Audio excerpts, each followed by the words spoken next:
Hello, children. I hope you all are fine and safe at home and doing your work regularly. बच्चों ये बहुत ज़्यादा ज़रूरी है कि आप अपना काम निरंतरता के साथ करते रहें, डेली बेसिस पे करते रहें. It's not only about English but in all the subjects. Whether it's a writing work or to learn, जो भी आपको काम मिलता है, you should do it regularly. Because for a student or any person indeed, learning process में ये दोनों चीज़ें बहुत ज़्यादा ज़रूरी हैं to get better results. Sincerity and regularity. Okay, so all the best to all of you. Now let us come to our today's topic, that is The Voice of the Rain. ये एक poem है from your book Hornbill and the poet is Walt Whitman. He is an American poet और साथ में वो बहुत famous nature poet भी हैं. प्रकृति के ऊपर कविताएं लिखते हैं और वो ये कविता भी प्रकृति के ऊपर, नेचर के ऊपर लिखी गई है. And as the name suggest, rain, बारिश के बारे में बताया गया है इसमें. And the voice of the rain, बारिश की आवाज़ के बारे में बताया गया है. तो आप सबको पता है, हम सबको पता है कि बारिश ऐसे बात तो कर नहीं सकती है, उसकी आवाज़ तो होती नहीं है, लेकिन फिर भी यहाँ पे कवि ने उसको बात करते हुए बताया है कि मुझसे कॉन्वर्सेशन कर रही है, वार्तालाप कर रही है रेन. तो यहाँ पे the main figure of speech used is personification. जो आप हिंदी में पढ़ते हो ना, मानवीकरण अलंकार की निर्जीव को जीवंत के, ह्यूमन बीइंग के उसमें दिखाया जाता है किसी भी निर्जीव वस्तु को, तो वैसे ही इसमें दिखाया गया है रेन को बात करते हुए. And as the opening line जो है वही कॉन्वर्सेशन है, एक वार्तालाप है. तो पोएट पूछते हैं रेन से, क्वेश्चन करते हैं रेन से, and who are thou said I to the soft falling shower. यहाँ पे शार किसको बोला गया है? रेन को बोला गया है. और पोएट क्या पूछते हैं रेन से कि तुम कौन हो? Which strange to tell gave me an answer as here translated. और बहुत ही अजीब, स्ट्रेंज मतलब बहुत अजीब बात है कि जो क्वेश्चन पोएट ने पूछा है उसका आंसर किया है रेन ने. और आंसर करते हुए रेन बोलती है, I am the poem of earth said the voice of the rain.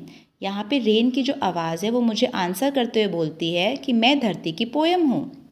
Eternal I rise, impalpable out of the land and the bottomless sea. और आगे रेन बताती है कि मैं इटर्नल हूँ, निरंतर हूँ, मेरा कोई अंत नहीं है. आई राइज, मैं उठती हूँ. Impalpable out of the land and the bottomless sea. यहाँ पे इम्पाल्पेबल एक वर्ड आया है, नीचे इसका मीनिंग भी दिया हुआ है. What is the meaning? Something that can not be touched. तो रेन को, जैसे एक आपने छोटी क्लासेस में पढ़ा होगा, वाटर साइकिल, एक चक्र होता है रेन का जो धरती से उठता है, इवापोरेशन, देन ऊपर जाता है स्काई में, टेम्परेचर कम होता है तो वहाँ पे कंडेंसेशन होता है, जो वाष्पीकरण होता है, वाष्प ऊपर जाते हैं और वो किसमें बदल जाते हैं? बूंदों में, उससे बादल बनते हैं. एंड देन प्रेसिपिटेशन, उससे बारिश होती है. तो ये एक चक्र है, एक वाटर साइकिल है जो निरंतर चलता रहता है, कभी समाप्त नहीं होता है. और उसकी स्टार्टिंग कहाँ से होती है? लैंड से होती है और साथ में बॉटमलेस सी. तो सी से और लैंड से, दोनों ही जगह से इवापोरेट होता है पानी, वाष्प बनते हैं और ऊपर जाता है. अपवर्ड टू हेवन, यहाँ पे हेवन किसको बोला गया? ऊपर, स्काई को बोला गया है. Whence vaguely formed altogether change and yet the same. Upward, जैसे ऊपर जा रहे हैं स्काई में, वाष्प जो वेपर्स हैं. वेंस वेगली फॉर्म्ड, वेगली यहाँ पे किसको बोला गया है कि कोई शेप नहीं होता है क्लाउड्स का ऊपर जाने के बाद, कोई छोटा है कोई बड़ा, इस तरह के क्लाउड्स बन जाते हैं. All together change and yet the same. अब जो वाष्प हैं, जो वेपर्स हैं, ऊपर जाके क्या बन चुके हैं? कंडेंस होके क्लाउड्स बन चुके हैं, वाटर ड्रॉप्स बन चुके हैं, लेकिन फिर भी जो उनका बेसिक नेचर है वो सेम है. यहाँ पे क्या बताया गया है? जैसे पानी है, वाटर है, it has 3 states, solid, liquid and gas. तो यहाँ पे पहले जब इवापोरेशन हुआ था, वाष्प बने थे, तो क्या था? उनका वेपर्स थी, भाप थी. और उसके बाद में जब ऊपर गए, टेम्परेचर कम हुआ, कंडेंसेशन हुआ, तो वो किसमें बन गए? बादलों में, बूंदों में बन गए. तो यहाँ पे स्टेट तो चेंज हुई है, लेकिन फिर भी है तो पानी ही, लिक्विड पानी ही है, और उसकी स्टेट वेपर से क्या बन चुकी है? लिक्विड. वाष्प से क्या बन चुकी है? बूंदें बन चुकी हैं. तो चेंज होने के बाद भी मैं सेम हूँ, पानी पानी ही रह रहा है, बस उसकी अवस्था जो है वो बदली है. I descend to lave the draughts at maze dust layers of the globe. I descend, यहाँ पे descend का मतलब क्या है? नीचे आना. तो पहले फर्स्ट जो इन 2 लाइन्स में क्या बता रहे हैं पोएट?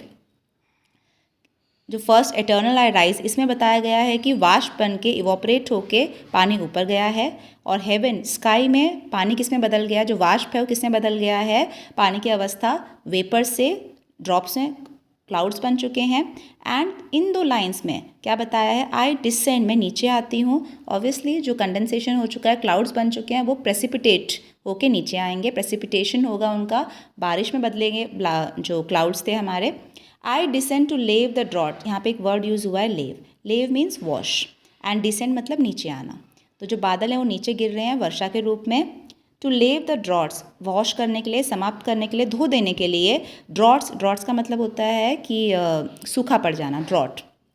एटमीज जो छोटे छोटे पार्टिकल्स होते हैं हर कण को, एटम्स जो आपने पढ़ा है साइंस में। Dust layers of the globe, globe यहाँ पे पृथ्वी को बोला गया है, और सारी डस्ट लेयर, सब धूल के कणों को बारिश धो देती है। कहने का मतलब है कि बारिश के बाद जो ड्रॉट है, सूखा है, वो नहीं रहता है, डस्ट पार्टिकल्स हैं, धूल मिट्टी है, वो धुल जाती है, तो बहुत ही प्योर, बहुत ही साफ़ कर देती है बारिश पृथ्वी को।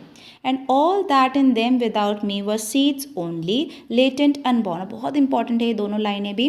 क्या बोल रहे हैं पोएट, यहाँ पे बता रहे हैं कि बारिश के बिना जो सीड्स हैं, लेटेंट का मतलब होता है हिडन, छुपा हुआ।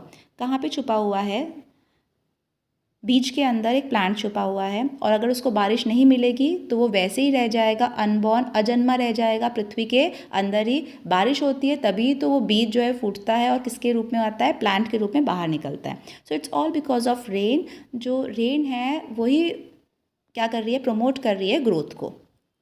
अर्थ पे जो भी ग्रोथ हो रही है, कौन प्रमोट कर रहा है, रेन कर रही है। So children, as I told you, यहाँ से जो शुरू हुआ था, ये 2 लाइन्स हैं, जब रेन ऊपर जा रही है इवोपरेशन में, वाष्प बन के। देन नेक्स्ट 2 लाइन्स कंडेंसेशन हो रहा है, वहाँ पे जो वाष्प थे वो किस में बदल रहे हैं, बादलों में बदल रहे हैं, हेवन मतलब स्काई में। आई डिसेंड, डिसेंड मतलब नीचे आ रही है, किसके रूप में, प्रेसिपिटेशन, बारिश के रूप में, और सब जो कण हैं, धूल के कण हैं, उनको धो देती है। ग्लोब यहाँ पे धरती को बोला गया है।